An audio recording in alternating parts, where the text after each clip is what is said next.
Johnny Wood and Shaun Pinner are from England. Need kaadrid brittidest Shaun Pinnerist ja Endine on filmitud Sky Newsi poolt Mariupoli lähedal 2022. aasta algul, vahetult enne Venemaa täiemahulist sissetungi Ukrainasse.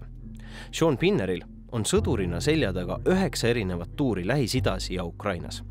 Mees kolis Mariupolisse 2017. aastal, võttis seal naise ja õpetas välja Azovi rügementi ning astus siis vabatahtlikuna merejalaväkke. Sõdurina oli ta näinud palju, kuid mitte selliseid lahinguid, nagu nüüd ta ees seisid.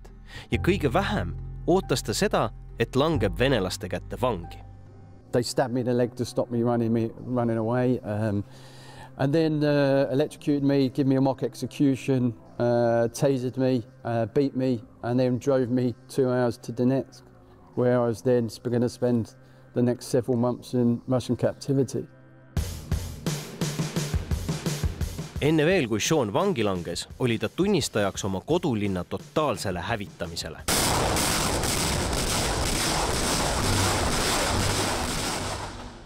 There was no concentrated effort to avoid hitting civilians. The artillery was just pummeling the civilian areas. My house was on the left bank, you know, halfway through the siege. It resembled the Blitz. My boss came over and sort of said, I think your house is gone. It just was glowing orange at night because everything was on fire. They'd hit all the civilian areas.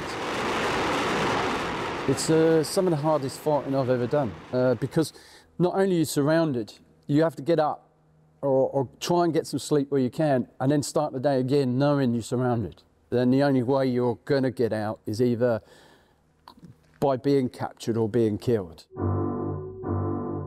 We knew before the invasion what Ukraine were capable of doing because we've been training with them for 5 years. When everybody else said, oh, it'll be over in 3 days, and Russia was saying, yeah, we'll be in now in a hot war 3 days, and we just went, oh, we'll give them a bloody nose. It's just that, you know, when you're surrounded, it just brings a whole new element in it. It's very negative. You're running out of food, you're running out of water, you're running out of ammunition, nobody's getting to you.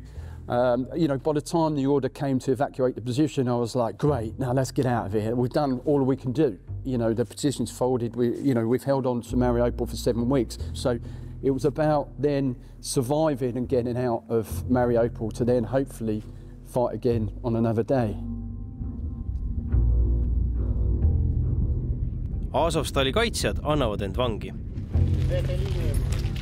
Need videokaadrid on filmitud 17.–18. mail 2022. aastal. Sellega sai läbi ka Mariupoli piiramine.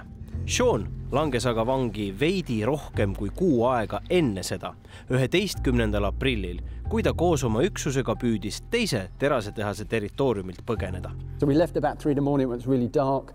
We'd got these lorries with welded steel plates onto, they looked like Mad Max vehicles, and we'd had seating plans and an idea of where we were going to go. We were going to drive out for as long as we could until the vehicles were compromised, and then we were going to go on foot. And unfortunately, when we did go, after about 40 minutes, we did get ambushed, and it was a very heavy ambush. I've got video footage of it and afterwards, but it was started off with aircraft firing into the positions, and then we debussed the vehicles. It was dark.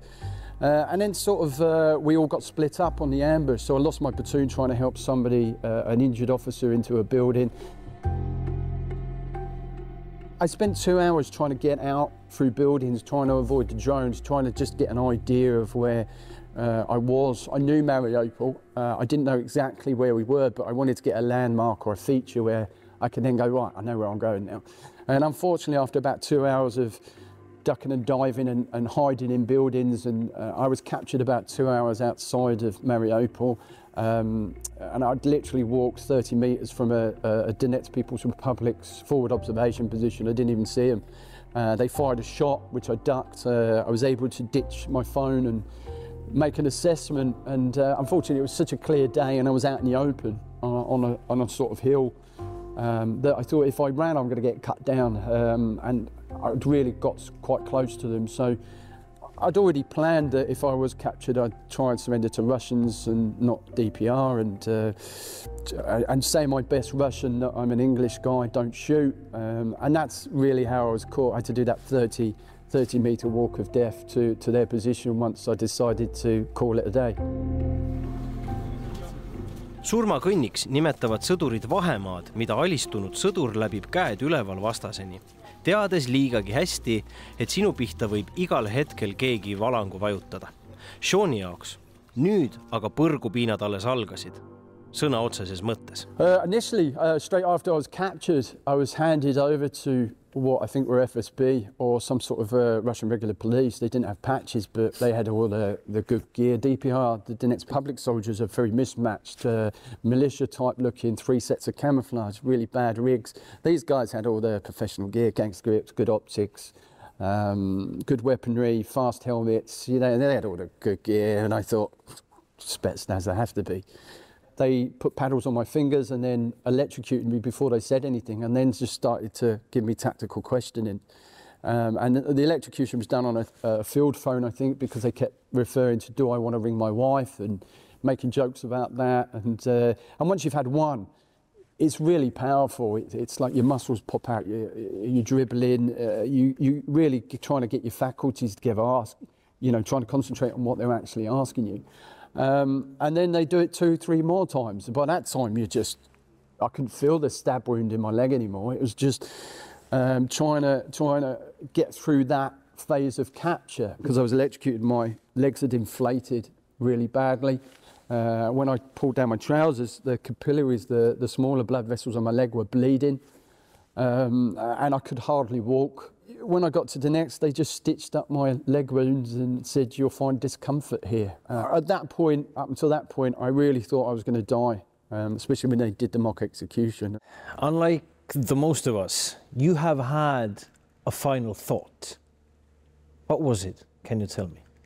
Well, when I'm not religious, yeah. So when they did the mock execution, I pretty much said I'd made my peace with God. I was trying to resonate with, I knew that a lot of Russians are Orthodox, are religious. I changed my party. I was a Conservative supporter in the UK, so I suddenly became a Labour supporter and socialist. I was trying anything I could to bond with them at that point. But I'd said I'd made my peace with God as he sort of buried the pistol in. They strap your hands to the front legs of the chair, and they're pushing you down into the floor, and then he just fires off the action, which I think from that point, hindsight was I started to think we definitely got value. Otherwise he'd just shot me there and then.